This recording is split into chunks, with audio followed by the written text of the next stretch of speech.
the WagerTalk Podcast for the week ending November 5th.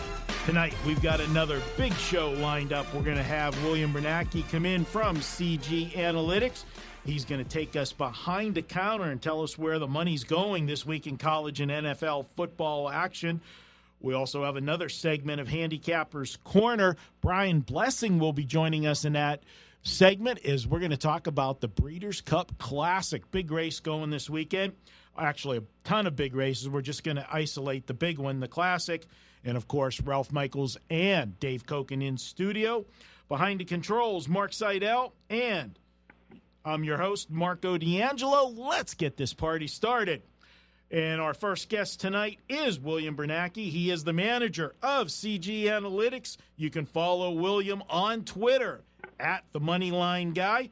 And Will, welcome back to the show.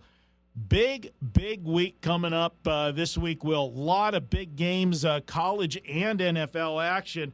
But I got to ask you, before we get into this week's action, Will, give us a recap of last week, how it was for the books.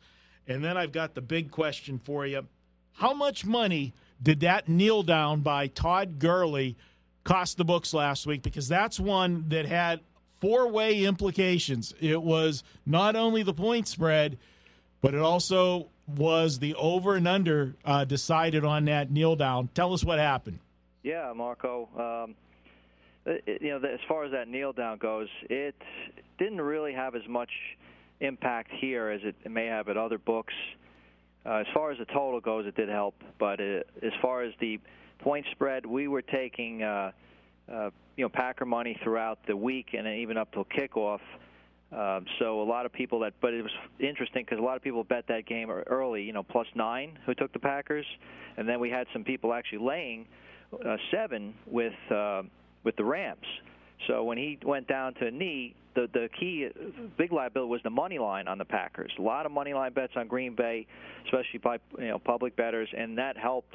That was already locked up anyway. So in fact, if he scores, it might have. Not that they would have come back, but they actually would have had a chance to, score onside kick. There's still that possibility, low probability of them actually winning the game there. There was no chance. So in that regard, it was okay. It was a bad day anyway, so not paying out those money lines really was a relief. The NFL, obviously, the books had a hard Sunday. How about on Saturday? How did the win-loss go for the house, and what were the key game or games that swung it to either your direction or away from your direction? Yeah, well, to take a line from it was a Goodfellas, one door goes one way and another door goes another. And, and football was good, NFL was bad. As far as the big games which you wanted to know which ones really hurt us in NFL, the Eagles, the Steelers, the Bears, Redskins, Colts, that's a long list. Packers, Saints, covering were all very difficult results. The only good one was the late afternoon, and it's a miracle, actually. The Cardinals coming back to win outright over the Niners. And then college football was a great day. I mean, it was a better day in college football than it was a bad day in the NFL. So, in a sense, it was a profitable weekend in that regard. Mississippi State covering, Oak State, Michigan State all getting home were big for us, huge for us, actually. Will, I don't know if you have this in front of you. It wasn't a question we were going to talk about, but can you tell us what the biggest grossing games or what most volume of bets were on in the NFL and in college? Oh, sure. Yeah, let me pull that up real quick. It won't take me a second here. Because I'm one that loves, public money or action money. And obviously, I'm going to guess that when you have a high-volume game, it's where you're getting public and sharp action on both sides. Oh, yeah, especially when you have two big public teams. And it really comes down, it's a quarterback league now, and it's a quarterback, betting. People are betting on quarterbacks now, kind of like they bet on starting pitchers in baseball. It's really the same thing. So you look at the biggest handle games were the Packers-Rams, naturally, and Saints-Vikings being the second one. And we're going to have the Packers and Vikings and the Saints all involved again with New England this week in the NFL. Yeah, it's just going to get better as far as handle goes and even props as well. It's just, these will be like playoff games in that sense. moving to this week's action, college football. We got some big games. I want you to tell us where the sharps are at so far. And, of course, I don't know if you're getting sharp action on this game or not, but we got to ask it. It's the biggest game of the weekend, maybe one of the biggest games of the year, the Alabama-LSU game. So tell us where the action's at on the sharp money sides and then where the money's at in that game. Yeah. Alabama and LSU right now is sitting at 14.5, and we have not taken a respected money on this game yet, pro money, so to speak. So right now it's been all public money on Alabama, about 77% now on Bama, and the line sits at 14.5. So we haven't seen anybody really make a move, so to speak, in this game. What are the sharp sides that you are seeing this week? Oh, not that many. As far as let's see, Colorado. We saw a respected bet on Colorado. That line came down to 2.5. Oklahoma. We took 2 respected bets on Oklahoma there early on, and you probably noticed, Marco, that line just shot up early in the week, and we took 2 on Oklahoma, actually mid 4-figure bets, and that helped push the line to 14 right across. I'm sure that was across the market too, with some respected money there, and let's see that. Oh, in the UCLA. I'm sorry, UCLA took some respected money early. That might be one of those games where someone's, could be trying to do both sides there, because they grabbed the 12.5 early, and now that line came back to 9, and it's back up to 10.5. So we'll see what happens with the, quarterback situation there. And heading over to the NFL, where is the sharp action this week? A lot in the Rams game. As you probably noticed, the line shift here. Was it yesterday? You saw the Saints being favored, which kind of makes sense. I mean, they're home, at home, and they only have 1 loss. And we took a respected bet on the Rams, low 5-figure bet, and that line is back up to. So crossed over once, crossed over again. Rams are now favored again, so we've seen respected bet on the Rams there. And actually 58% of all the money is on the Rams as well. So bettors, certainly feel an undefeated team at this type of price is worth a shot. And looks like maybe the pros are on them as well. I'm not sure what the better NFL game is this week, New Orleans and Minnesota, or New Orleans and the Rams. Excuse me, New Orleans and the Rams, or Green Bay and New England. Tell us about that game, and which do you think will be your highest grossing game at the end of the week? This could be an unprecedented scenario where you have the 2 biggest handles of the week be non-Sunday night games. The biggest handle not be the Sunday night game in a row is Rams, Saints this week. There's a very good possibility. Last week, Packers and Rams. As far as the Packers and Pats, it's pretty good handle right now, but it's been all public money on Green Bay. And it's actually been 65% of the money's coming in on the Packers. So bettors like what they saw from Aaron Rodgers and company last week. They made a couple moves. I don't know if that's going to help them this week. Clinton Dix and Montgomery. It's addition by subtraction there, but it looks like that we may need the Patriots. Come Sunday night. Good possibility, which is hard to believe the way they're playing. But as far as handle, the Rams Saints should be good chance they're the biggest again. Will, do you think some of that money that's coming in on the Rams and, moving that line that way with the trade deadline, we're seeing something in the NFL that we haven't seen before. Baseball, it's a very exciting time.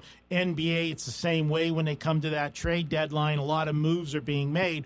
Football was the one sport that we really didn't see that big of movement in key players. Fowler going to the Rams, definitely going to help that defense. Is that something that, helps you think maybe sway some of these guys? And I don't know how much a guy can do coming in as this, first week and just have a couple days of practice, but obviously it is something to consider. Oh, yeah, bettors take note of that and certainly try to get the best of the number early in the week. But as far as what the public's going to do on Sunday, I would have to say no, that they would not take too much into consideration a trade of that level. It's not like you're trading, it's changing quarterbacks or even, a center or anything like that. So I would say at this point it's just bettors, where they see the money move on the Rams, bettors just betting an undefeated team blindly, so to speak. Well, they definitely addressed the only weak link on this Rams team is trying to shore up that defense a little bit. And if this defense gets better with that offense, man, the Rams are going to be a scary team. Yeah. Looking at any other games in the NFL, getting any action there? Yeah, a little bit on the Monday night game. It is kind of early, but we've seen some significant lopsidedness, for lack of a better word, on Tennessee. 82% of all the money's on the Titans here. So nothing, as far as respect to none of these other games have that yet. 84% of the money's on the Houston Texans, and I think that may have to do with the fact of the way they're playing, of course, but I think Von Miller may be questionable. I don't know his status as of right now. And then the Chargers, 66% of the money's on I was going to say San Diego, but L.A. Chargers. And I think, again, there's another example of a team with comes in playing red hot and getting points, and people are jumping on it. I could see that game crossing over, where Chargers might even go up as a favorite there. But as far as the rest of the games, nothing significant yet. A little bit on the Browns, but nothing big. They're back to. I think that could be one of those. This could be one of those weeks, Marco, where the wise guys are back on the Browns now that they have a new coach. They have a reason to bet them. Yeah, God bless them. Will, we talked about it on other shows. I don't ever remember seeing a team fire a head coach and a coordinator at the same time in mid-season. I mean, you got to talk about, creating chaos with the team. I just don't know what direction, the Browns are going to go. They're a dumpster fire right now. I don't know that I could put money on them. But on the same token, that's when a team like Kansas City, where the Sharps will look at it and say, here's a team that obviously has more talent. We know that. They have a bad defense. And if they come in here and take the Browns lightly, the Browns can stick around and sneak in under the number in this game. This is a dangerous spot. In Kansas City, they don't have anybody to look ahead to because they got a crappy team up next to. I think it's Arizona on deck for Kansas City, so no look ahead. Now, if it would have been like they got the Mexico game coming up in a few weeks, if it would have been the Mexico game coming up on tap, I might be tempted to jump in on Cleveland, but they're not getting any of my money. I'll just be watching that one. I'm in agreement with you, 100%. Hey, Will, let's see. Are you going to get any sleep in the next few days? You got college football Saturday, NFL Sunday, NFL Monday, NBA, NHL, the Breeders' Cup, and college basketball with 143 games on Tuesday. It's a hell of a time to have your app, isn't it? Yeah, and it'll certainly be a cakewalk watching the games because I don't have to worry about a 7.5-hour, Red Sox-Dodgers World Series game. So these will end in normal time here. But yeah, we got a new site that's launched, cgsportsbooks.com. A great site for a lot of information. Certainly, you can download the app from that site. And you want to head to one of our sports books and sign up for an account so you can do everything, basically within an hour, hour and a half. And you can bet, from where you watch the games. That's how you have to do it, avoid the lines. And for all these events going on, you don't want to lose track of anything and be late to the party. And I'm just going to give a shout-out here. This is probably one of the toughest times to be a bookmaker because normally college basketball starts off with 8 or 10 games in the first few weeks. There's a light card. As far as the public, and I'm going to come firing at you guys, I think it's a great time when you're a customer. College basketball with that many games the opening night on Tuesday, I think there's going to be quite a bit of value out there. Absolutely. Yeah, college basketball, we got almost, I don't know the exact number, but I'm guessing about 20 teams of the top 25 will be in action right away. So that makes for a great extended weekend, so to speak, and certainly a lot of value and a lot of action there. And you get to see, Duke play. I still can't believe they're not number one. And you have all the big names out there. And there's football every day, I think, up until the Tuesday. Eve. Yeah, there is Tuesday. The Wednesday Thanksgiving Eve. Yep. Incredible time. Good time to be in Vegas. And as you said, get the app. And we say it every week, Will, that people that come to Vegas, if they come just for the weekend, you're able to get the app. You don't have to live here. Just download the app, go open the account, put your money in for the weekend that you want to play with, and do all of your stuff from the app. When you're ready to leave to head back out of town, just go. It's as simple as it's like making one bet to open the account and cashing one ticket to empty the account, and you don't have to deal with the lines on the weekends. You don't have to worry about being at the sports book. If you want to, do it from your hotel room, you want to go off strip, whatever you want to do, you can do your action all day long. And no matter how much of a horse racing fan you are or not, when those horses are getting ready to go in the gate with the Breeders' Cup, I mean, to put an easy bet in there is just so much excitement. Yeah, I think you have to be at the book. I'm not sure. Do? Yeah. Okay. You guys don't have horses on your app, right? No. Okay. Right. No, but in the future, maybe. Soon, very soon. Yeah, no, and it's absolutely, you get much more time with friends and family while you're here, while you, certainly make your bets and, maximize your profits.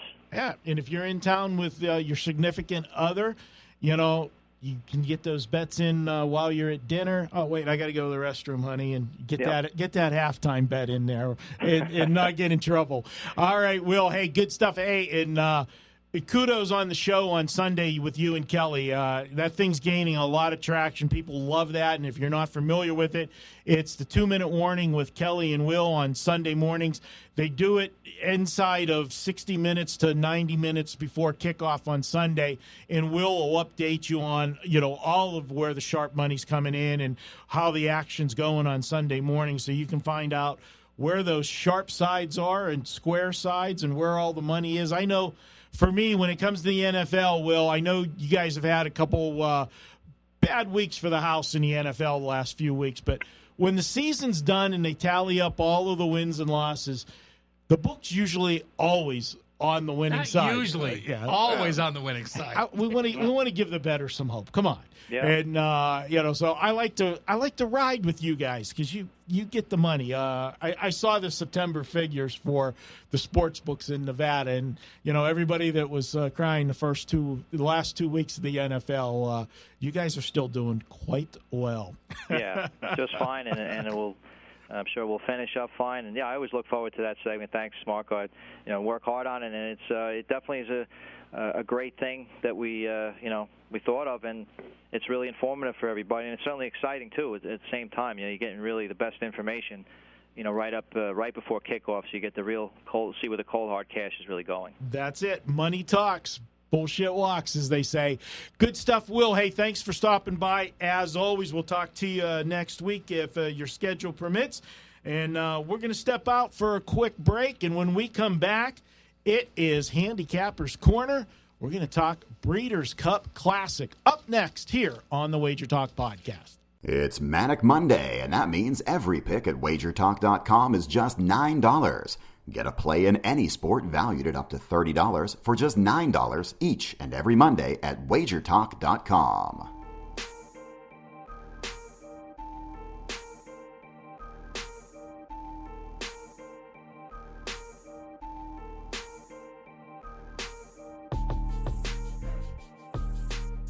Welcome back to the WagerTalk Podcast. We're going to head to Handicapper's Corner. Before we do that, I got a special offer I want to tell you guys about this week at WagerTalk. College basketball starts on Tuesday, and you're going to want to be on board. You're going to want to get a guy for the season. Well, I got a deal for you. Any package at WagerTalk that's priced at $2.99 or more, if you use coupon code 30, real simple, 30, you will get 30% off. 30% off, get any server, any capper you want, buy as many packages as you want. The coupon is unlimited use. Get as many cappers as you want and save yourself 30%. Expiration again, Marco?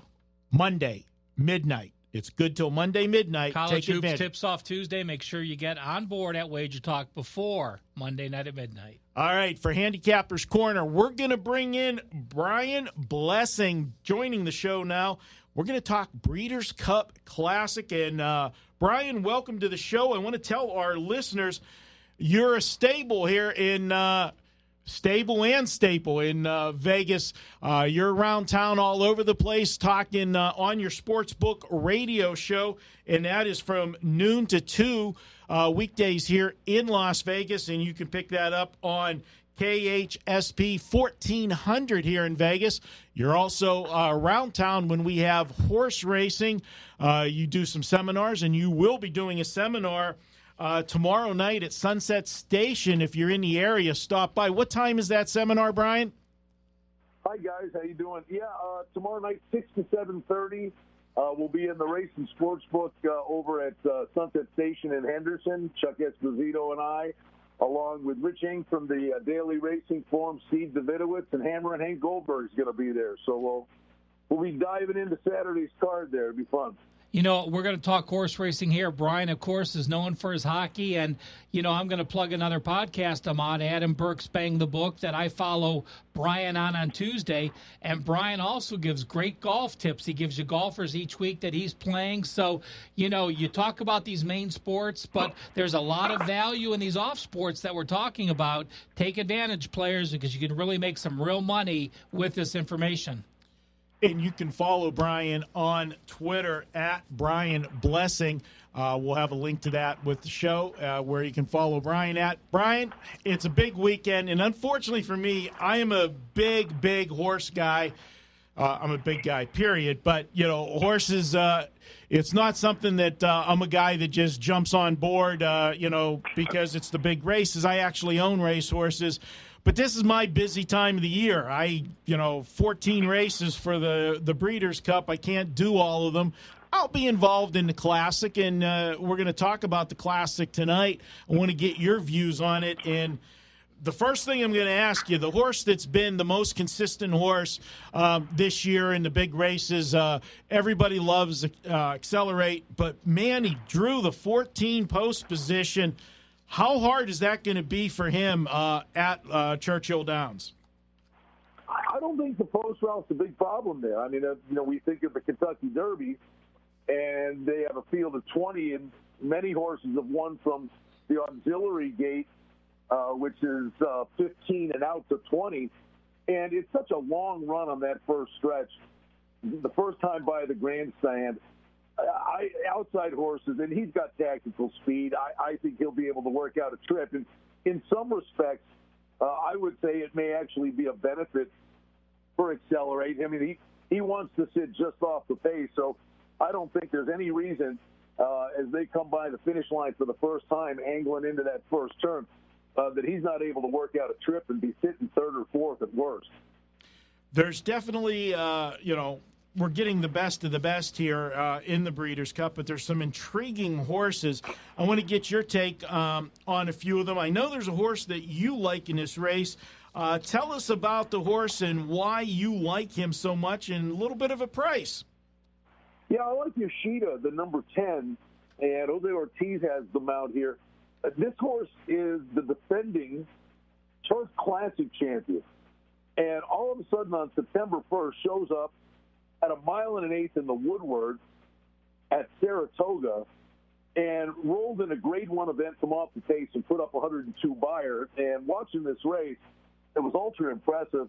You know, this guy had to angle out in the turn and literally got floated to the 9 pass and just, won for fun. Joel Rosario had the mount. Now, they come in frame of reference. You're like, well, why is Rosario not back?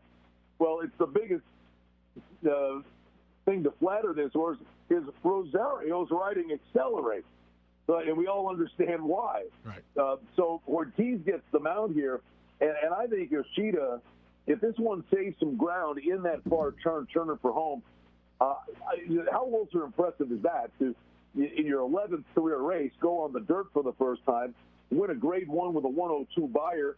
And I think, again, saving ground. I think this horse is just sitting on the top here. I think he can really come roaring right up and challenge Accelerate, and maybe somebody else if Accelerate does get compromised by the post position. But I think the sky's the limit. I think Yoshida could freak in this race. And by the way, Ralph, you know this. I mean, I had the good fortune of hosting the simulcast of the Breeders' Cup back at Woodbine in the day. And the one thing about the Breeders' Cup, McAnally, or Hoffman's won 3 races on the weekend. And jockeys get hot, trainers get hot, and history repeats itself. If Mike Smith is deemed the money rider in the Breeders' Cup, let me tell you something.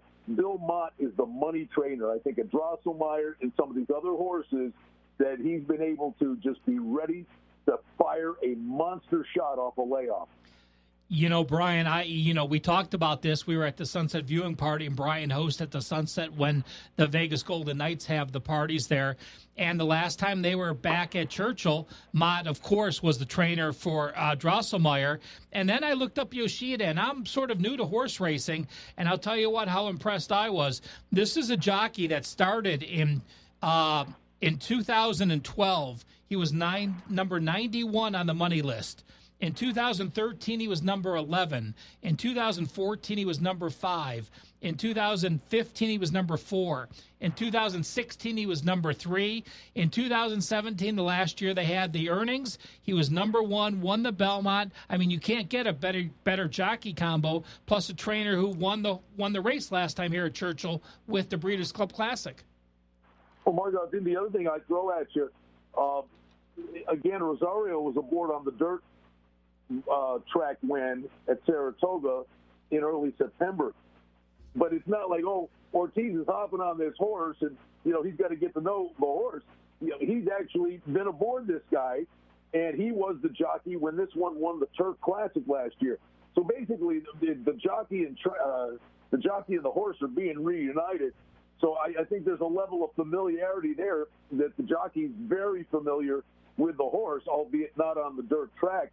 But I think there's a real rapport there with the jockey and the horse, and that's no small thing. So I don't think there's any drop-off going from Rosario to Ortiz. In a weird way, it may even be a step up.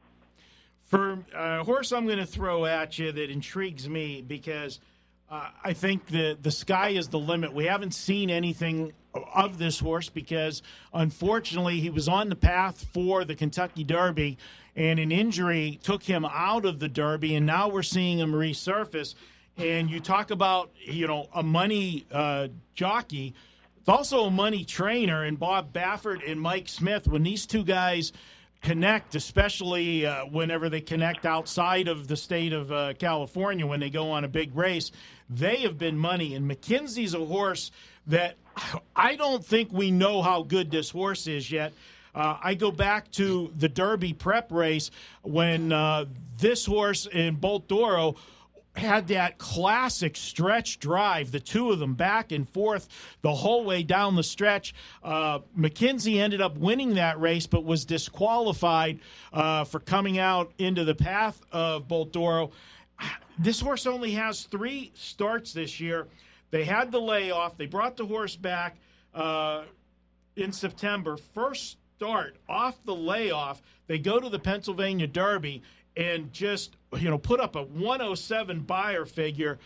This is a horse that's going to have good tactical speed in having the post position. I think this horse is going to be placed at or on the lead. And if this horse gets loose, I don't know. This is going to be a tough horse to run down in a stretch. Oh, listen, he's one of many. And don't sneeze at the Pennsylvania Derby. Baffert's actually done that in the past. And we know with the Breeders' Cup Classic, he can fire the big shot. And he certainly is going to be on or near the lead.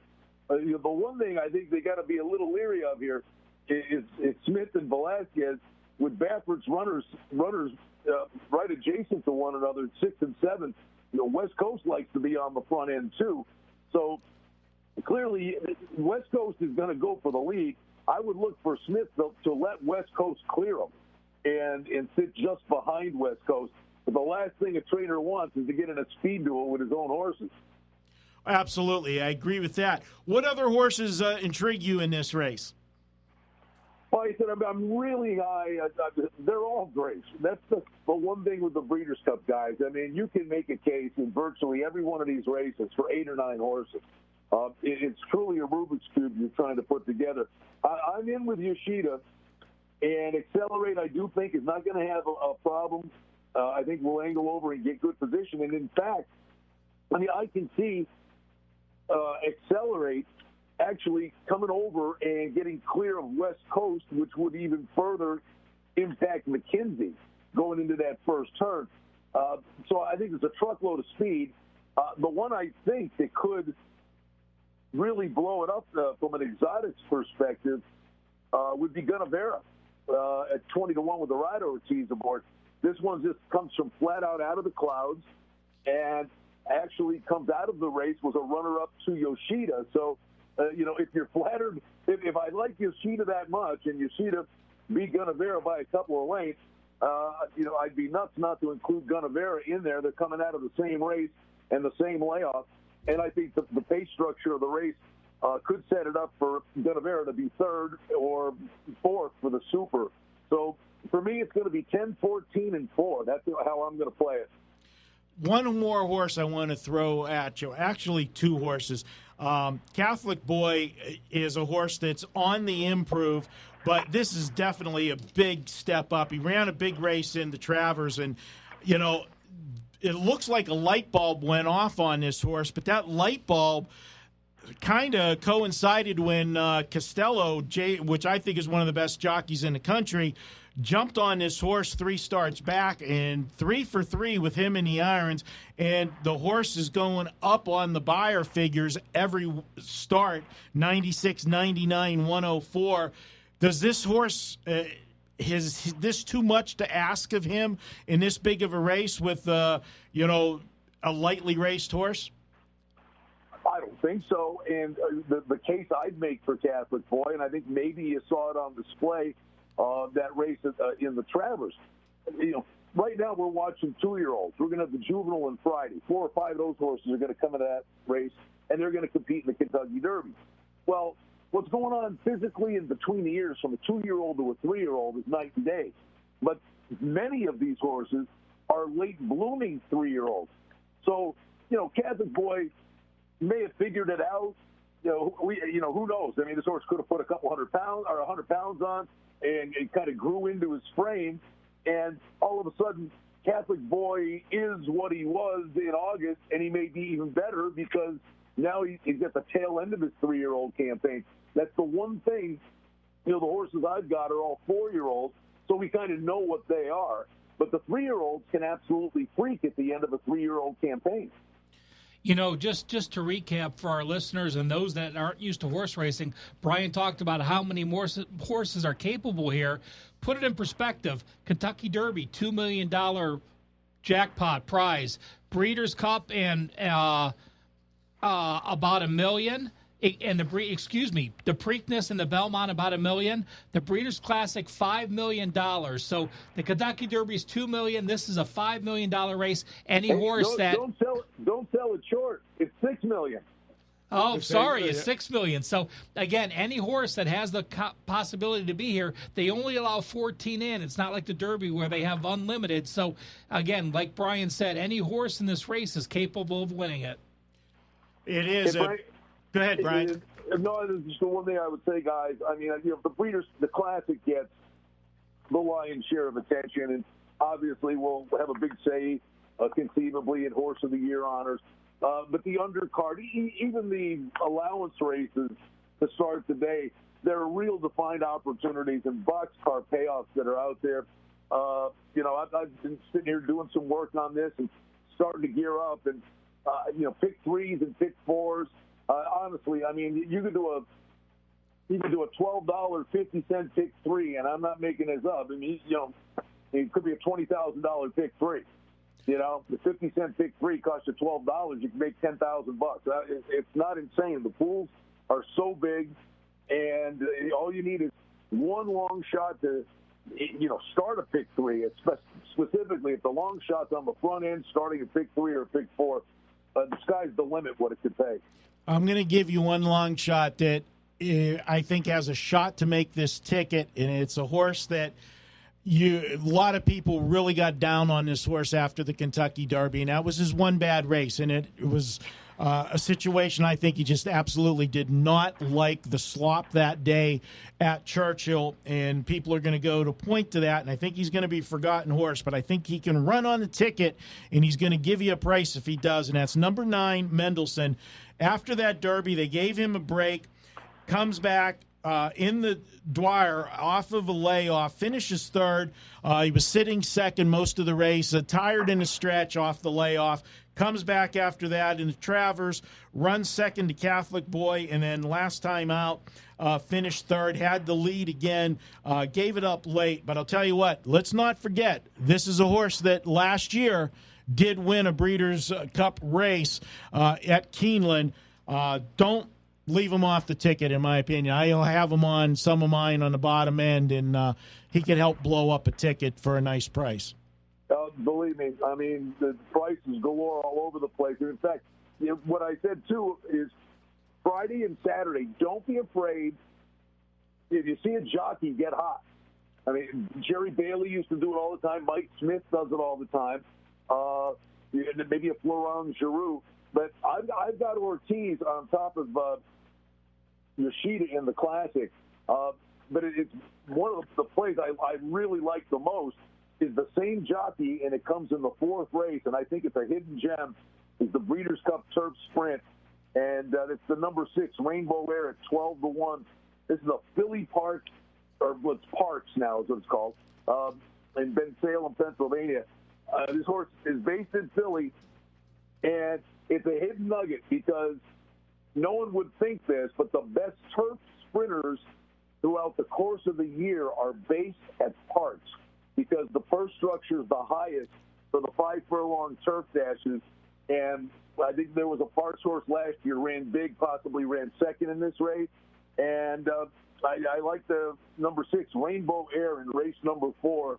And don't be afraid to be playing horses coming from smaller tracks into the Breeders' Cup because, believe me, it happens all the time.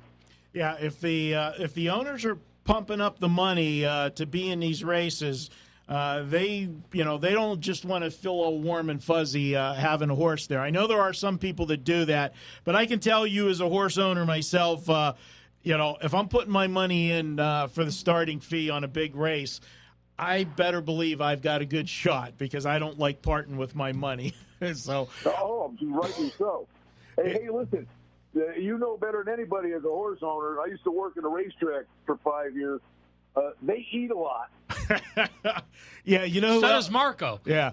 The trainers eat pretty good too. That between the horses, taking. I know one thing for a fact. I know Marco can't run 6 furlongs in a minute and 9 seconds. Yeah, put a fresh batch of crab legs out at the buffet line. I can go a good eighth of a mile to get there when they put them out, buddy, here in Vegas. Hey, Brian, first time on the show. Appreciate you being on. We'll have you on down the road again for something. Again, if you guys are in the Las Vegas area, check out the Sunset Station tomorrow night. Good group of guys, and we've had Richard Ng on the show before. Very knowledgeable horse guy, Brian, and Chuck Esposito at Sunset Station. They just do it right, wherever it's a viewing party for football, hockey, whatever it is. Ralph, myself, and Brian Leonard, my wife, we were all there Tuesday night it was for the Golden Knights. Just a great experience. Check it out here in Vegas. And Brian, tell our viewers, check out your show and follow you on Twitter at Brian Blessing. We're going to take a quick break. When we come back, guys, we're going to head into college football and break down some of the biggest games of the weekend here on the WagerTalk Podcast. Every Tuesday, WagerTalk.com offers a best bet selection from its hottest handicapper. It's a great way to introduce yourself to WagerTalk.com with a big best bet winner for just $2 on $2 Tuesday.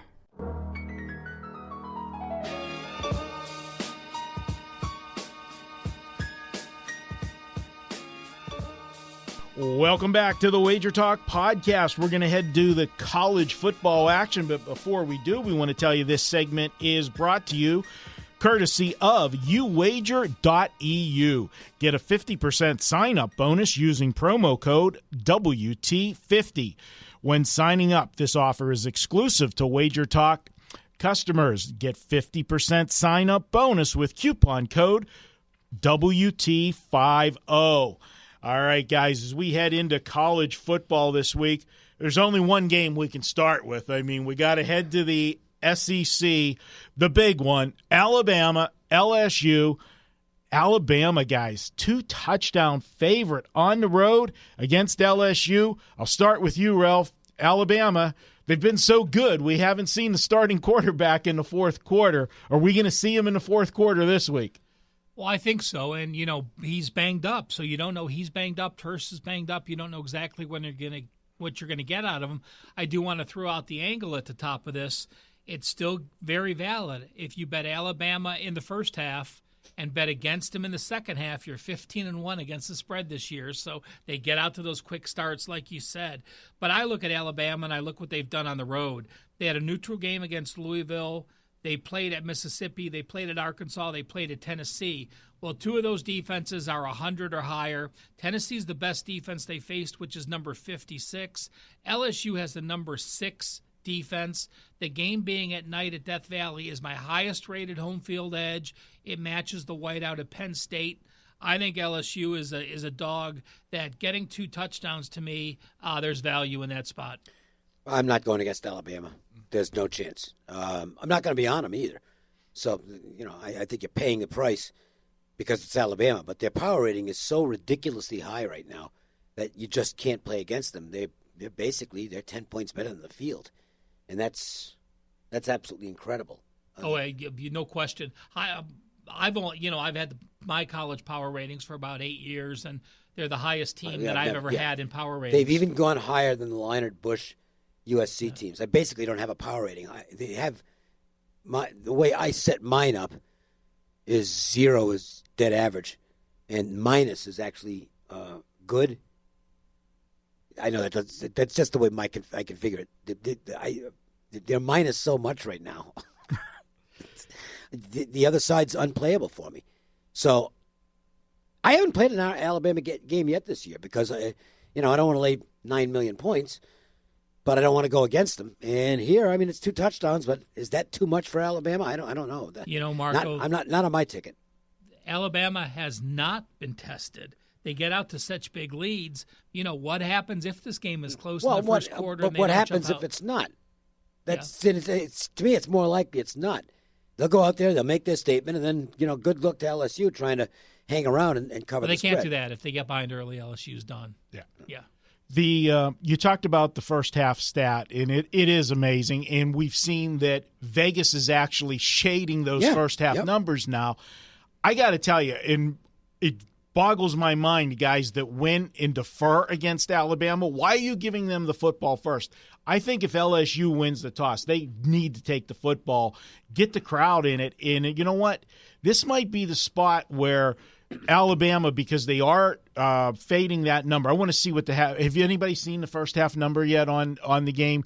How much they've shaded it? I guess it'd be 9.5 or 10. Yeah, the way they've been shading. Let me check one of my apps while we're talking. But this is a spot where, because of the crowd is going to be so crazy there at LSU, you would think LSU, if they're going to have any opportunity in this game, it's going to be they have to come out quick. They have to have that defense. They have to have that crowd. And Alabama hasn't faced a defense like LSU's, obviously. And you look at this LSU. 8. It's 8? Yeah. Okay. I clicked on the SuperBook. So that's app. not So it's that. 8 That's right not now. that inflated. Because it would be 7.5. They have they have a lot of people speculated early in the week that this might come out at 9.5 or even 10 the way they've been shading it. But this is a big top 4 playoff rated team, ranked team. Yeah. Fact is, LSU has only given up 21 points, more than 21 points once this year, and that was the Florida game. And that last score was a defensive touchdown, if I remember correctly. So they basically only gave up 20 in that game. They hang around, and you look at the total's telling you this is going to be, a dogfight. For me, it's you take LSU or you don't play the game.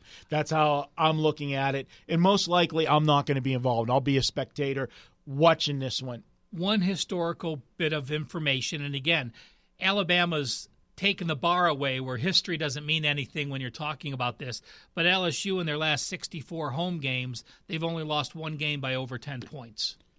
And that's an incredible number. I mean, I know LSU's had good teams over the years and everything, but somewhere along the line, you think you have that one stinker of a game, but only once. And it was to Alabama, though. The loss was, I think, 22-0 to Bama. 3, 4, or 5 years ago was the one loss. Remember these games a decade ago when we used to see? Yeah. They're 6-3. Not even a decade ago. 4 years ago. Incredible games. We'll see what happens on Saturday. Moving along, Dave, I'm going to go to you first on this one. This is a game where you got to ask, does Iowa pick themselves up off the mat, off of the Penn State game? Because, Iowa had everything, Does Purdue pick up themselves off the mat? Because that was a deflating loss last week after the great win. It was, but when I look at the two games, it's more understandable to look at Purdue and say they just came off the biggest win they've had for them to be flat. These are 20-year-old kids. But they also were playing a team that I don't think is that good right now.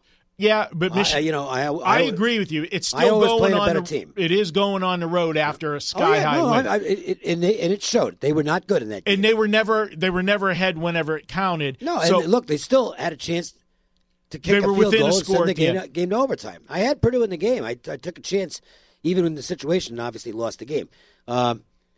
Look, here's what this comes down to for me.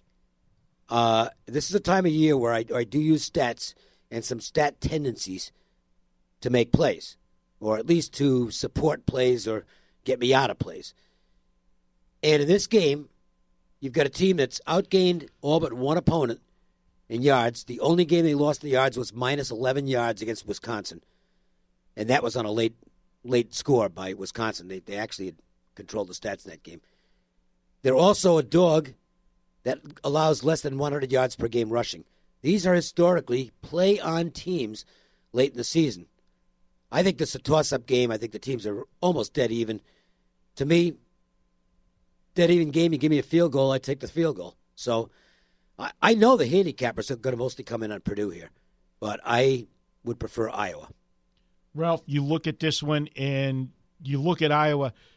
They had the opportunity to win the game. They were inside the 10-yard line in just a horrible throw by the Iowa quarterback. I don't know what he was thinking there. Kills the game. Penn State gets the give me interception, saves the win. Trace McSorley was banged up in that game. The only play that Penn State really got in the second half was Trace McSorley. I think he caught everybody by surprise with the 51-yard keeper down the sidelines when the entire Iowa defense bid on the fake, which the guy couldn't walk fake. He couldn't walk going in at halftime. Dave, I think me and you need a little bit of whatever Trace McSorley got at halftime because they sure as hell fixed him up. But how does Iowa pick themselves up? I don't think they need to. They're off one loss. Their other loss was, you're at Penn State on the road as a dog and you lost. That's not a bad loss. They played well. The only game they lost against the spread, Dave mentioned, was Wisconsin, and the reason they lost that game was they were minus 3 turnovers. They were just sloppy. Normally they're not sloppy. Dave talked about rushing under 100 yards. Well, they allow 84 and 2.8. 2.8 is a big deal. Allowing 100 yards, you can be good or you can be okay. When you're allowing 2.8, you're on the upper end. Iowa knows how to win on the road. They're 9-7-2 ATS away. And people think Purdue all of a sudden is this top 10 team. This Purdue team lost to Northwestern, lost to Eastern Michigan, lost to Missouri, looked much better in their quarterback system, beat Ohio State, and then beat Michigan State. So a good win over Boston College. We'll give them that. Yeah, I agree with that. And then the Nebraska win, they got outgained by 66 yards. So, yes, they can have some big performances. Yes, they can do that at home. Yes, they were psyched for the Ohio State game. But until they can prove it more and more, Iowa's been there and done that, and I feel they are the better team, actually, in this game getting points. Well, I look at it. I lean to Purdue, and the situation for me is the fact that Purdue, prior to last week's game at Michigan State, which I think they were the team in just a colossal flat spot, this is a team that had scored 30 or more points 5 straight games. This offense was clicking. We know how good the Iowa defense is, but we did see Penn State move the ball when McSorley was healthy in the game. I just think this is a bad spot for Iowa. I will give Iowa this. They still can get to where they want to be. Where they want to be is win the Western Division of the Big Ten. They have Northwestern on their schedule, but they're going to need Northwestern to stub their toe somewhere along the line, and they have to beat them to be able to get there, but it's not done. Marco, moving to the Big Ten, let's lead off with you. And who thought Penn State would ever be getting double digits in any game this year? And now they're getting 10.5, even up to 11 in this game. What do you make of this Penn State team that's now off a win after those couple of Ohio State losses, as you call them? The Ohio State loss cost them 2 losses, which was very much true. They bounced back with a win. Do you think they can hang with the Wolverines? I don't think they can. And, you're going to look at this and on the surface, and I think, people still look at Michigan and they look at that defense and they think of, Michigan low-scoring games because they don't have an offense. Well, Shea Patterson gives them an offense. And Penn State, we all know, what do they have? Their last 5 losses have all been by less than a touchdown. This is a team that's been in all of their games, so getting 10 points looks pretty attractive on the surface. But, guys, Michigan only allows 2.9 yards per rush. And if Penn State can't run the football successfully and with a not 100% Trace McSorley this week, we know he finished the game last week, but a lot of times an injury like that, the adrenaline and whatever they did at halftime, you go the second week and then that's when you see it. I just don't see them being able to move the football, and I don't want to put it on Trace McSorley to have to win this game by himself with his arm against this defense. He doesn't have all of the offensive weapons that he had last year at Penn State. I like Michigan. I'll lay the points with the Wolverines. And, guys, Dave, if Michigan wins this game, this is their last hurdle until Ohio State. It's clear sailing, yeah. And as you said the other day, there's no bigger fan of Michigan right now than Ohio State, because Ohio State still has a shot to get in this thing if Michigan runs the table until that showdown and Ohio State pulls off the upset. They're right back in the mix. And Michigan's number 5 in this rankings thing. Number 5 is always a little bit of a motivational thing for the team. It's like, well, wait a minute, why aren't we in the top 4? They will be if LSU. You know why? Because they had to really promote the LSU Alabama that's game exactly even more. Right. That's even more. Yes, 100% agree. But it's not a very good matchup at Penn State. It just isn't. And there's no love lost between the two coaches either.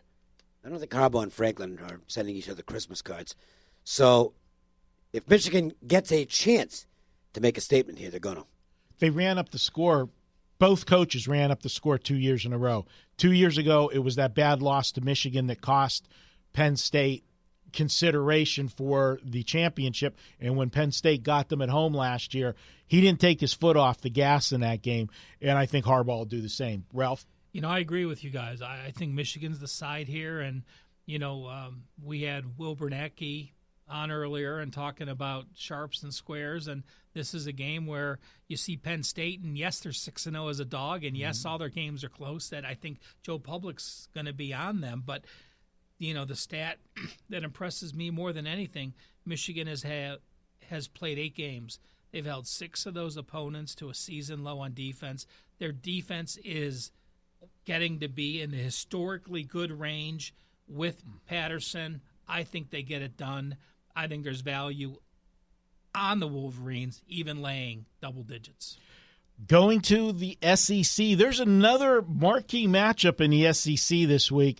We all know Georgia was supposed to be there, but how about the Kentucky Wildcats? And it's not college basketball Kentucky Wildcats. We're talking about football. And, Dave, me and you are the 2 oldest guys in the room, so tell me, when was the last time you remember a game of this significance for Kentucky at Lexington? Never.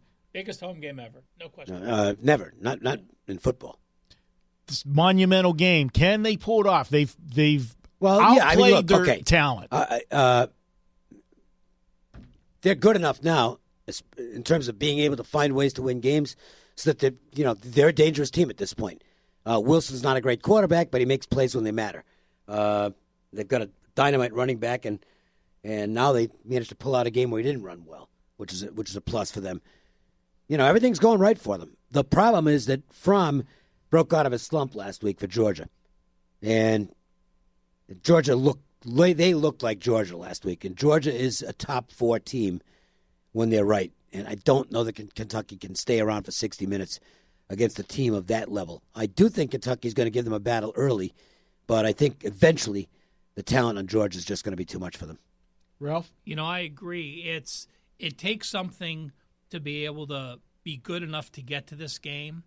It's a whole different level to be experienced enough to win this type of game. You have to learn to be in these games a few times, get some experience in these big games. But if they score first, though. Yeah, Kentucky scores first. Now we got ourselves an interesting game. They're number 3 in the country in red zone defense. They're 0-7 over-under as a dog. There is a low total in this game, and I still lean that way. But one thing I do know, when Kentucky has the ball, I give a lot of credit to coaches who come out of the halftime and have the edge. Well, this year, in the third quarter, Kentucky has outscored their foes 45-7, and in the second half, 116-27. That means I give some credit to Mark Stoops for making halftime adjustments, having his team ready to come out in the second half. I'll say two things because I agree with all the stuff you guys have said. That's but good. Here's That's smart on your part. Oh, Dave, wily old Dave. You look at this one, and Kentucky, they haven't given up more than 20 points in a game this year. They've been really good. And they went on the road last week and played a Missouri team that has a very, very good offense, and they were able to win an ugly game. So if this game's tight, all their games have been tight because they don't score a lot of points. But you talk about, there's one thing, learning how to win, but then getting there in a big game. I think the fact that they already earlier this year went on the road and took that monkey off their back. What was it, 31 straight years? Mm-hmm. They had lost to Florida and being able to beat them at Florida. I think that gives this team all the confidence in the world. And my question is, and I know Fromm had a good game last week, but they were able to run the football as well last week. They had 189 yards on the ground. Are they going to be successful running the football against this Kentucky defense? I don't know. I'm not sold on Fromm when he has to put the team on his back. If they don't get the balance with the running game and he's got to carry them with the passing game, that scares me a little bit with Fromm. I lean to Kentucky in this one. No debates? No. I mean, that's the strongest stance of any of us because I'm not playing the game. Yeah, I mean, you say Fromm has struggled, but on the opposite side, Wilson has a negative ratio. He's got a 5.6 ratio for the year. So I'll just compare the quarterbacks, and no matter where you put Fromm or what he's done or if he struggled, if you're going to match Fromm up to him, you're going to take Fromm. I agree with that with quarterback to quarterback. There's no question about that. But this Kentucky defense has just been sensational. There's some NFL players tremendous. There's NFL players on that defense. They are legitimately that good. And they've got an NFL running back, too. Yeah. So, look, I mean, this is no walkover for Georgia. All right, good stuff. Going to be interesting for the SEC because there's definitely going to be some shuffling around in the rankings next week because obviously two key players are going to be out of the mix this week. LSU, Alabama would still be in the mix if they would lose, but LSU loses, they're out of the mix. Kentucky loses, they're out. And Georgia out of the loses, they're out of the mix too. Yeah, so this is big. 3 or 4 teams can go bye-bye this week as far as the SEC goes. All right, guys, we're going to take a quick break. When we come back, we're going to head to the NFL, and I'll tell you what, this is one of the better weeks of NFL action. There's some key games this week. We'll do that next here on the WagerTalk Podcast.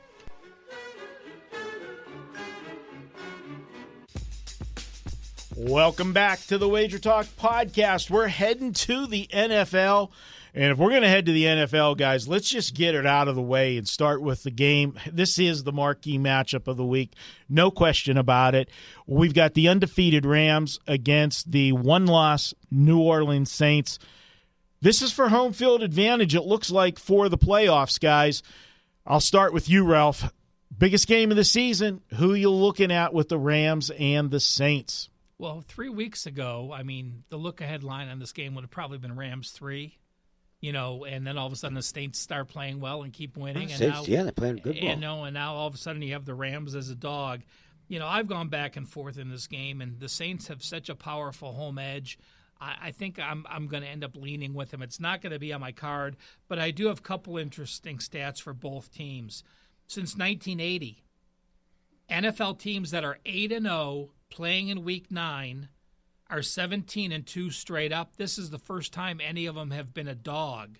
But of those 19 teams, if the opponent, like the Saints, are off a straight-up win, they're 0-8 ATS. So even though those teams are 8-0 undefeated, if they're playing a Week 9 game against a team that won by a touchdown or more, they have failed to cover all 8 appearances. And the Saints get up when they're playing a great team.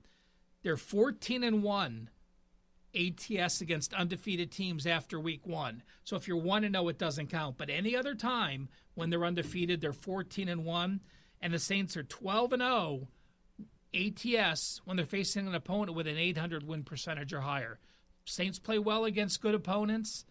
Strong home field.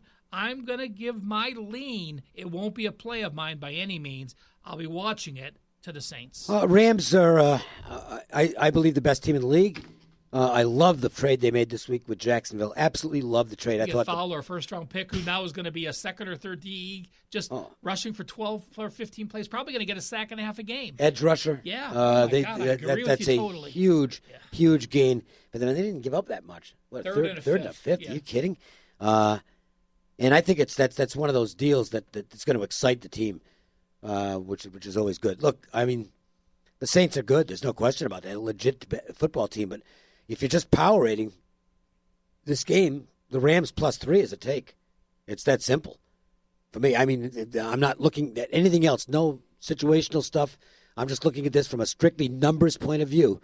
Rams +3 is an auto take for me against any team in the league. Okay, I think they're the best team in the league, so therefore, if I'm getting a field goal, regardless of where the game is, I'm probably going to just take it. You look at the Rams, and no question, I agree 100%. The addition of Fowler is going to help this defense. But it's surprising, actually shocking to be at this point of the season. And I look at these two teams, and the defense that we're talking about that's had, a little bit of problems has been the Rams. You would have expected that more with the Saints. Well, the secondary injuries have had an impact. No question. My concern, they gave up 31 to Minnesota. They gave up 31 to Seattle. They gave up, Aaron Rodgers was going up and down the field last week. Who knows what would have happened if Montgomery doesn't have, the brain fart that he had and comes out of the end zone and fumbles. He lost the game for him. Yeah, he lost himself a position on the team too. He's gone. This is a spot where I look at it and the Saints are just playing so well right now. And Drew Brees, we're talking, Goff's having a great year. Gurley's having a great year. You've got to put Drew Brees in the MVP mix right now because he is having one of his best seasons ever, and it's because he doesn't have to throw the football 40 times a game anymore. He's got a running game to complement it. And Dave, the one question I'll ask you, and the Rams are your team, and I agree with you. Overall, top to bottom, they have the most talent in the NFL. And I'm also going to mention that, the coach. McVay is just an absolute dynamo on the sidelines. I mean, he's a great young coach. But Sean Payton doesn't shoot himself in the foot very often. No, so, you've got two of the best. This is not an easy game. But, it's a game you put on the script, so it's like, okay, well. We got to talk about it. It's a game worthy talking about. Yeah, absolutely. It's a great game. I can't wait to watch the game. I don't know that it'll make my card or not, but I will say this. I don't give 3 points to the best team in the league. No. I just don't do it. Here's my question to you, though. Goff on the road in this setting, this is going to be the toughest road game that he's had. The Dome is going to be unbelievable. Yep. And he's not even used to this kind of stuff at home because obviously they really don't have a true home field advantage. It's getting better. Listen, he played a pressure road game last week, even though it was in Los Angeles. They were the road team in that game. Yeah. I mean, I've never Green Bay, seen anything like that. Philadelphia, like the Philadelphia game last year. But that was the Philadelphia game was. No, I don't think the Philadelphia game was like this. This place was all Packers. Yeah. I mean, the Rams scored a touchdown, and they want to run to the stands and hand the ball off to a kid. Guy's looking around for somebody who wasn't wearing a Green Bay uniform to hand it off to. It's going to be a good one, guys. I agree with Ralph. I lean to the Saints here, but I'll tell you what. I want to see where this line settles, even though it's a high number total-wise, and you're not supposed to tease when you've got a high variance. If you get the Rams over a touchdown, that's really got to be a little bit inviting on a tease. Looking at that situation, but all of the math guys say you shouldn't tease when it's this high of a total. The math guys, by the way, will be on the under. They just because of the number being that high. Yeah, David, it's a changing of the guard. I I think that this has the earmarkings of it depends how the Rams come out. Let's just put it this way. 7-0 isn't going to mean a whole lot. No. In last week's game, don't be fooled by the Minnesota final score with the Saints last week, because once they got the lead, the Saints, whenever they had that turnover right before the half and scored the first touchdown in the second half, they went into, let's run the football and get the game over. That was the difference in the total. 8-minute touchdown drive, which was fantastic. That's not going to happen this week. All right, guys, here's one where, you look at the NFC North, and my God, you talk about it's a crapshoot. Anybody can. There's one game separates top to bottom, and we could have, if the games play out the right way this week, they could all basically be tied coming out of this week. You look at Detroit, Minnesota. That was a big game for Minnesota last week. The way they lost the game, they out-yarded Detroit. Does Minnesota have a hangover effect? And is the Kirk Cousins, are we starting to see that Minnesota is overrated because their defense is nowhere near what it was last year? And I think they're overrating the offense because of Kirk Cousins. But the flip side of it is Detroit, look, Seattle's playing much better football than they were earlier in the year, but still, Seattle, they did what they wanted in that football game. That was a convincing win. And the Lions got worse this week. I don't have a problem with them dealing Golden Tate and getting a third round. I think they got a third rounder in return, which isn't bad for a return at this point in Tate's career. But Tate now is still considerably better than the guy who's going to be stepping in to replace him in the lineup. Who's that, Powell? Yeah. That's a drop-off for that team at that position for the rest of this year. I don't disagree with the trade, but I think it signifies to me that this is not a Lions organization that believes they are a playoff team right now. Otherwise, they don't make this trade. Okay? And when you send that kind of a signal to your team, I think it can have a negative effect. I think the Vikings are the way to look in this game. Dave, you want to talk about numbers with that. Well, Golden Tate had 44 receptions. Number 2 is Galladay with 30. Golden Tate has 69 targets. The next best, Marvin Jones, 47. He was an integral part of the offense. Yeah. It's not, though, if he had faded away or done anything. And he's a veteran leader in the clubhouse. To me, it's a punt. I thought it's not a spectacular punt like maybe Jacksonville with the Fowler deal, which is that's it for them. Yeah, the organization's given up on the season, but this was kind of a semi give up by the Lions. Well, to me, Minnesota, you talked about, they're not playing. Yes, they lost to Buffalo this year, but they're still 18-5-3 as a home favorite since 2014. Well, if you're 18-5 as a home favorite, that's a good number over multiple years. Then you look at their defense. They held New Orleans to a season low last week, 270 yards. Yes, it was a turnover. Yes, they were running the game, but they still held them to 240 yards. They held Arizona and the Jets to 269 and 263, and yes, it's Arizona, and yes, it's the Jets. But if you hold any NFL team to under 270 yards, it shows your defense is starting to make that turn back to where they were. I like the Vikings as well. I'm going to go the other direction. Of course you are. I'm going to take the shot on Detroit here. I just don't trust Minnesota right now laying points. And last week, it was a bad loss. They were -3 in turnovers. If you're -3 in turnovers, you're going to lose the football game. I don't care who you are in the NFL. That's just the facts. And because they fell behind in that game, they only ran the football 13 times last week. They had won 3 of their previous 4 games, and that's because they were running the football. If they get back to running the football, and that's a big if, but as I said, the Minnesota defense is not what it was last year. I'm going to go ahead and look for this one. I have it as a field goal game either way. Lions 4.5, I'm looking at taking the Lions. Last week we said, why are the Redskins on this board? And Marco came up with a reason why we were talking about Washington. And this week we're talking about Atlanta and Washington. And the Redskins are a 2-point favorite, a total of 48. Marco, start us off with you must be your new favorite team, the Redskins. No, it's not my new favorite team. They continue to do it with smoke and mirrors. This team's not good. They're the worst 5-2 team in the league. I'm sorry. First place in the NFC East. They did it last week at New York, 20-13. Hey, but I was right. I got my win. I said tease whoever the dog is in that game, get it over the touchdown. What'd the Giants do? They lose by 7. I told you if you have to use a 6.5-point teaser to get it to 7.5, do it. It cashed. So make fun of me. That's why you brought this game up, so you can talk about how well your best bet went. Now I understand. Man, you should understand that from where you used to come from.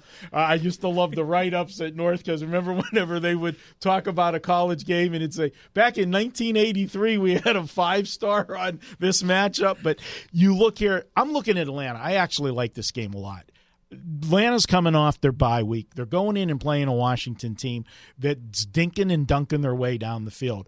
How is Washington going to trade points with Atlanta? I know Atlanta's going to give up points. I'll give you one way.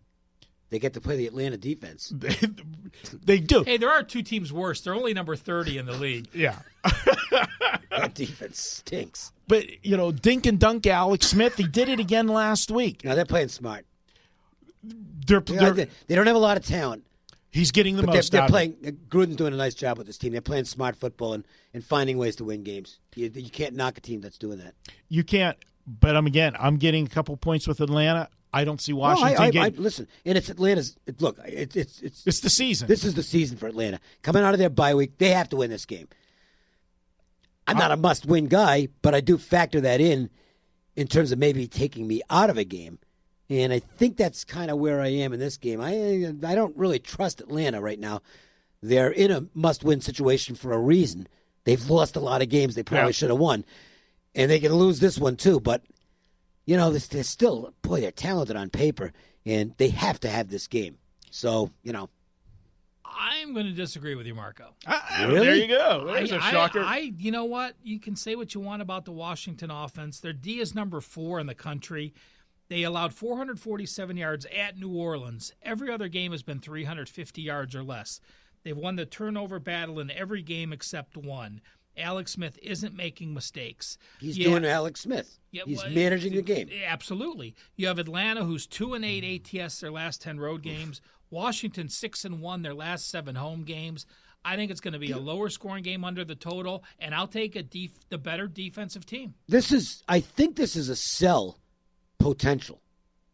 Because if Atlanta, coming out of the bye, fails in this game, they could really sink the rest of the season.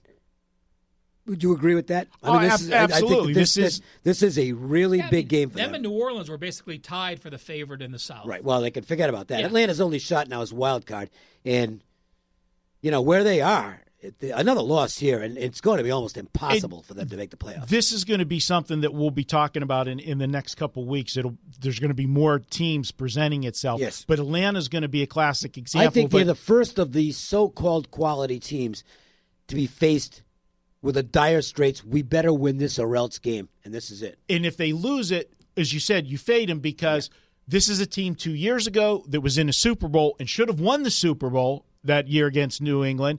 Bad coaching at the end with the lead, and then was in the playoffs last year. So you have a team, if they are out of it this early, tank away, baby. Yeah. They're not that they're going to be actually tanking. The team's going to quit. No, the mentality is just not going to be there. But I'll tell you what, guys, I am going to be on Atlanta. I'm also going to have Atlanta in my teasers. I don't see Washington getting separation on them. I know their defense is good, but Washington has not played a real stellar schedule, in my opinion.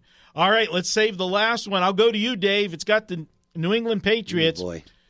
Do you take the Patriots and Tom Brady at home on a Sunday night, or do you take the darling of darling underdogs in the Green Bay Packers and Aaron Rodgers? Well, there are a couple of things that favor New England here. First, it's a lot of travel for the Rams. For the Packers. They were out. They were out in L.A. Right. And now they're having to play all the way on the other side of the country. Weather won't be a factor. I mean, it can be cold there. That doesn't matter to Green Bay. They're fine with that. The other thing is they were in an absolutely wild game last week, whereas the Patriots are off a bye week where they happen to play. What it was. Why? I mean, that's they didn't show anything in that game. Nothing. It was like, okay, well, we'll go in and win the game and get out of here. And they did. So, and I think they're going to be the fresher team. And it's also, and I'll throw in one other thing. It's Belichick against McCarthy. That's a pretty big mismatch, okay? So they're going to make it too tough for me to probably feel good about playing it. I'd love to see a 3 here. Okay, I'll take the Patriots at 3. It's not 3, so, you're going to have to give points to a team that's really capable of backdooring you, if not winning the game outright. Yeah, by the way, he's 5-0 ATS as a dog of 6 or more as Rodgers in his career. Look, it's a lot of points. Yeah. What they've done with the number is effectively pushed me to the sidelines. They made a good number. They made a very good number. And if they make a good number, sometimes you just say, okay. Which is what our job is all the time. Yep. Find value from the line, and if there's not value, we just don't have a play on it. Right. And, obviously it was never going to be 3, but if you give me 4.5, somewhere in that range, I think I might have go ahead and taken the Patriots. Can't at this number. I think the Patriots win. So, I don't know. If you're doing a money line parlay, you can put the Patriots in there. You know the numbers. If you pick the winner in the straight up winner in an NFL game, over the last how many decades, it's an 80+% against the spread. Unless you're at home in a primetime game and you're facing a team that has a good offense like Kansas City or Green Bay, and then all of a sudden you didn't win that game. You won the game straight up, but you didn't cover. The stat for me is this. Again, I'm not going to be on this game. Which game's better to watch, the Rams or the Saints or this one? Both. Probably the Rams or the Saints, but this is pretty close. And not on at the same time, so watch them both. Again, it is one of the best games we're going to be treated to all year. But the telling stat for me is this. Green Bay is number 3 in the NFL, plus 71 yards per game.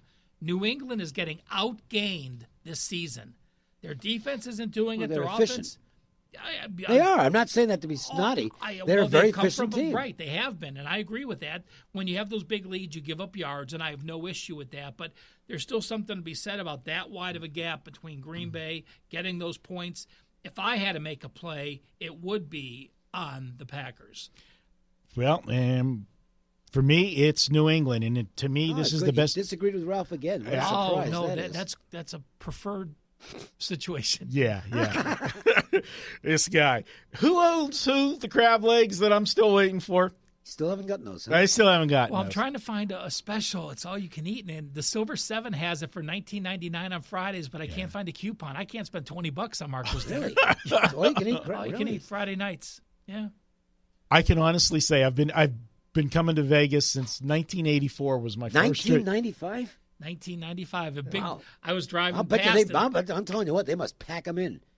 I've never been in the Silver Sevens. I've been in there. I've never been in there. It's one casino that I can honestly say I've never stepped foot in. Going again. It used to be the Continental. Right, and I wasn't there when it was that either. I was, especially when Cookie Jar was performing, because that was the best lounge act in Las Vegas for a lot of years, going back to the early 80s. I first caught Cookie Jar and the Crumbs, and then one of the Crumbs died. And well, I'm serious, he did. And he just went solo from that point on. But Cookie Jar, Cooke, Jar, Jarr, huge Philly guy. I mean, he's a diehard Eagles fan, big sports bettor too. But it was the best lounge act in town for years, and he eventually made his way to the Continental. So it's like, okay, well, we'll head over to the Continental. It was also down the street from two of the more popular strip clubs in town back in the days when I would visit those places occasionally. Down the street from what would have been there? The original Crazy Horse. Oh, yes. Yes, I've been in the original Crazy Horse. Okay, and then heading west towards the Strip was the Tender Trap, which is now it's something else now. I don't know what the name of it is now. It's still a strip club, but it's something else. But back in the 80s and 90s, it was the Tender Trap. We should just do a pod with Dave stories back in the days. Well, I know the time. I've been here for the viewers, listeners. Been here for a long time, and it's not. I wasn't exactly staying home at night for most of those years. Marco, finish your point on New England. Belichick, whenever he is 7-point or less home favorite, that's when New England has excelled. New England has a tendency sometimes to play to the level of their competition. Monday night, we saw that. They got the cover, but they didn't get the cover until that last pick six. Buffalo was supposed to take the money in that game the whole way. They were there the whole game. Home favorite, less than 7. I'll take Bill and company because they just don't lose at home. And again, I'm in a ride. Pick the winner in the NFL. You get point spread winner usually. I mean, just to back the New England side, I'm sure Tom Brady is excited to play Aaron Rodgers on national TV. Oh, yeah. I mean, these players know each other, and vice versa. I mean, they've only played each other it's a every great 4 game. years. Whenever they've done the rotations. You know what? This is a game you don't have to hype. Yeah. I mean, it's that good. Yeah. Some good football this week for sure, both college and NFL. That is going to wrap up our segment for the NFL. We're going to take a quick break, and when we come back, it's Best Bet time here on the WagerTalk Podcast.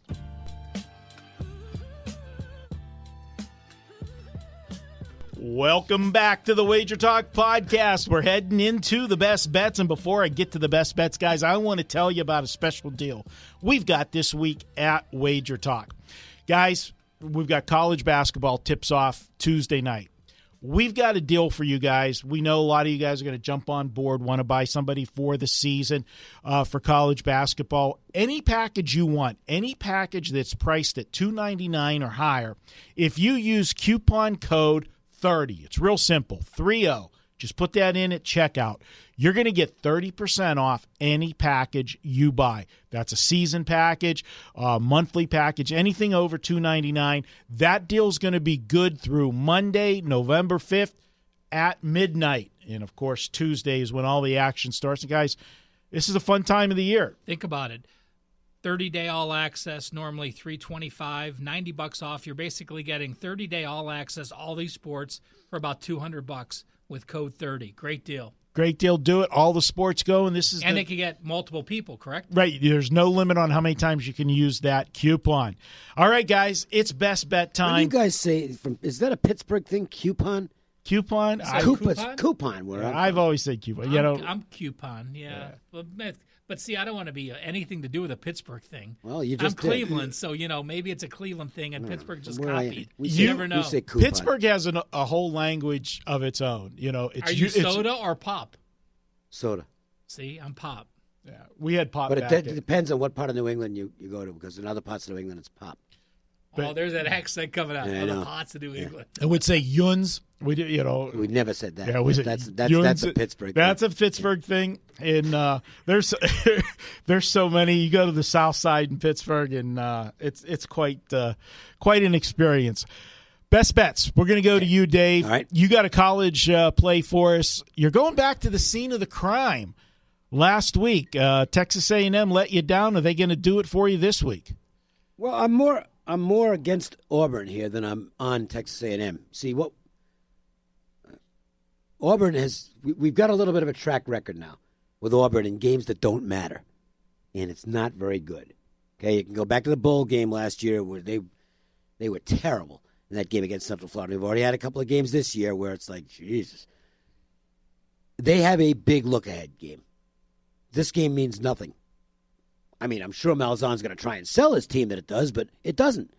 And he hasn't been able to convince his team in games like this that it does mean something.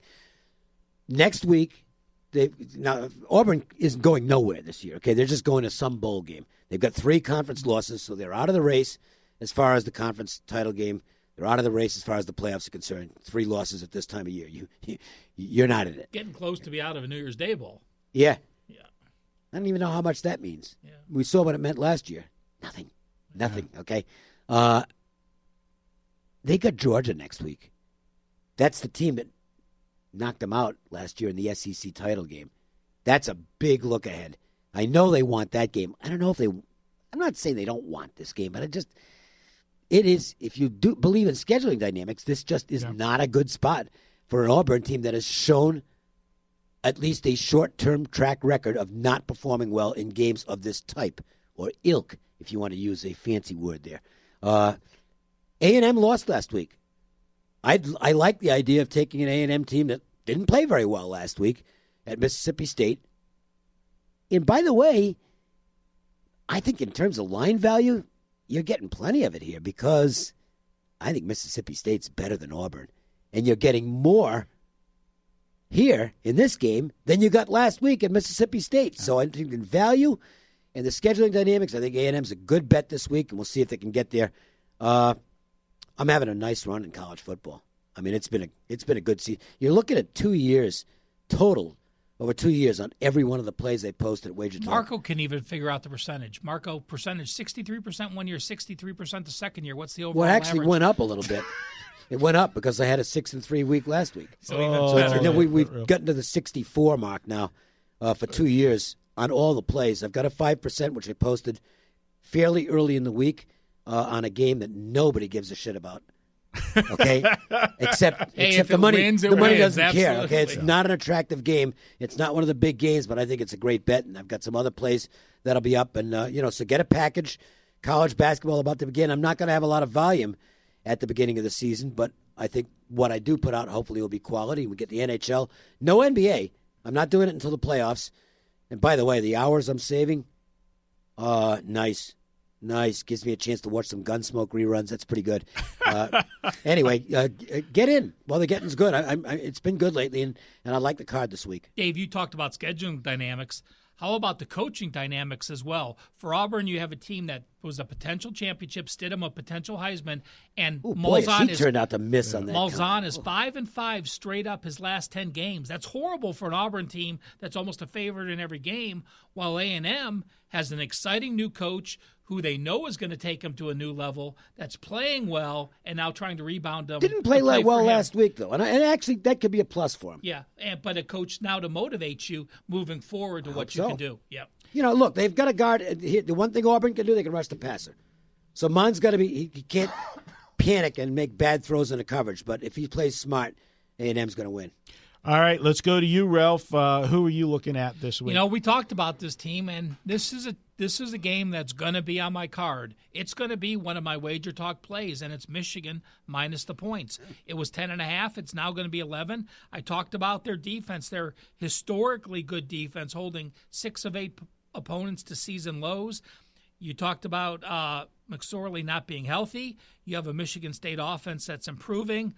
I am going to be on the Michigan Wolverines as an actual play at WagerTalk, and you're getting it as a free best bet here. I'll mention, by the way, the A&M is also on my card. So you've gotten 2 best bets here that are actual plays for us. We're just not putting out comps that are free. We're putting out quality plays. So. All right, guys, I'm going to the NFL, and I was, point out, you guys bust my balls all the time. I was the lone winner on the best bets last week. Good job. Got us to avoid the caller last week. What is this question? You have some kind of a quiz for us? Well, quiz for you. Which you insulted me on during the break, by the way.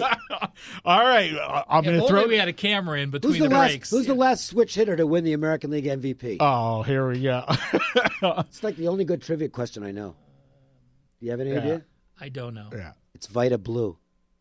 Vita Blue. Well, how many bats did he have? I don't think he had any. Yeah. It was the DH, but he was actually a switch hitter. Hey, if he didn't, switch hit during the season, he doesn't count. He's listed as a switch hitter, and he won the MVP. All right.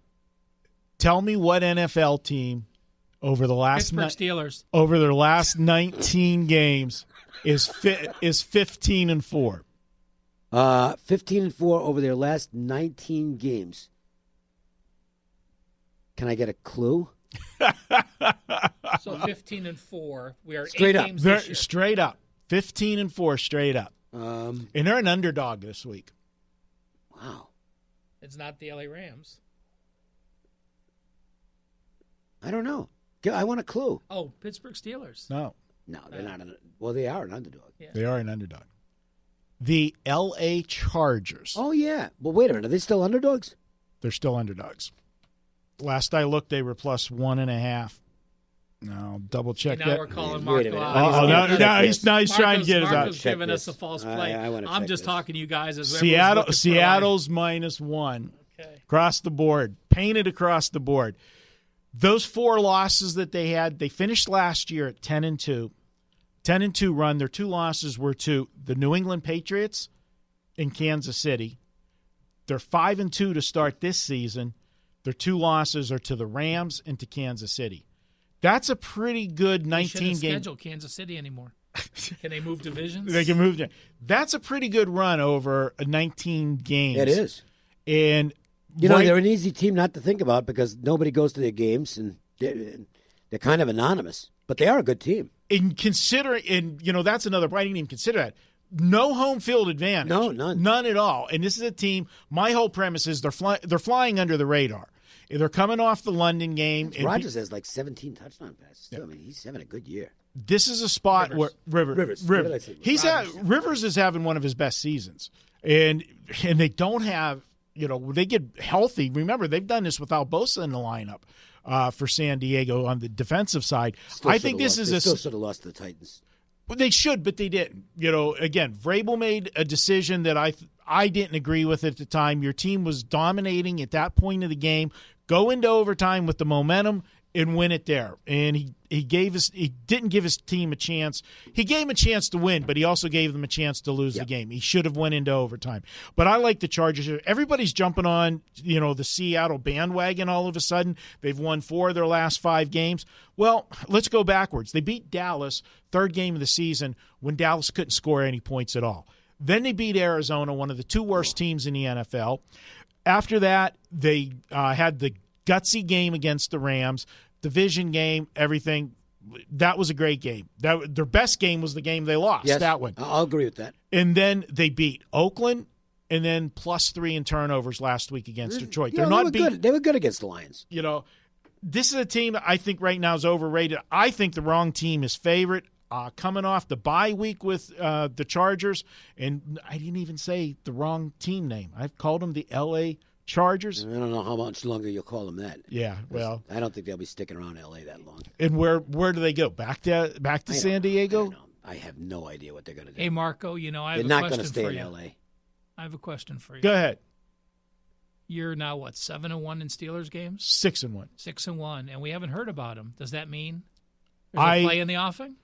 There's a play in the offing, and I'm right now it's going to be at least a 4%, and I am really, really pushing that I might make this a 5%. Marco has been on the Steelers. We give him credit. We bust his chops a lot, but when it comes to those Steelers games, on or against, over or under on the total, Marco's been the man to do that. So last week, my first loss was last week. I was on Cleveland, and it was a scheduling spot. And I was on Pittsburgh. How's that for your karma? Yeah. But I'll tell you what, though, because everybody knows that I'm not supposed to lose a Steeler game, because the Browns did lose it, they fired the coach over it. There you go. And the OC. That might be the reason. We're going to get rid of everybody because Marco lost. Oh, really? Marco was, oh, boy. Yeah, can't do that. So I'm on the Chargers this week. Check out, I will have a big play on the Baltimore-Pittsburgh game. I like this game a lot, and as Ralph says, I've mixed it up. It's been Pittsburgh going with and against, totals, over, under. I like this one all. This is my strongest Pittsburgh play of the season so far. That's going to wrap it up, guys. I want to thank our guests tonight. We had William Bernanke on, Brian Blessing talking Breeders' Cup. Big thanks to my guys in the studio, Ralph Michaels and Dave Cokin, for joining me. Mark Seidel, making sure we sound good. And then, of course, our guy out in Detroit that makes sure this podcast is available everywhere, Johnny Detroit. Johnny Detroit, speaking of that, Dave, have you seen the pictures of the crab legs at the strip club he and Bobby go to? I think we need to make a WagerTalk road trip to this strip club. All you can eat king crab, not snow crab. Yeah. King crab. He sent me a picture. I'll show you when we're up there. It is unbelievable. Yeah. At a strip club. It looked pretty impressive. All you can eat. I'm in. I don't care where it is. All you can eat king crab is... You're there? All right. Hey, guys, I'm Marco D'Angelo. Until next week, let's cash some tickets.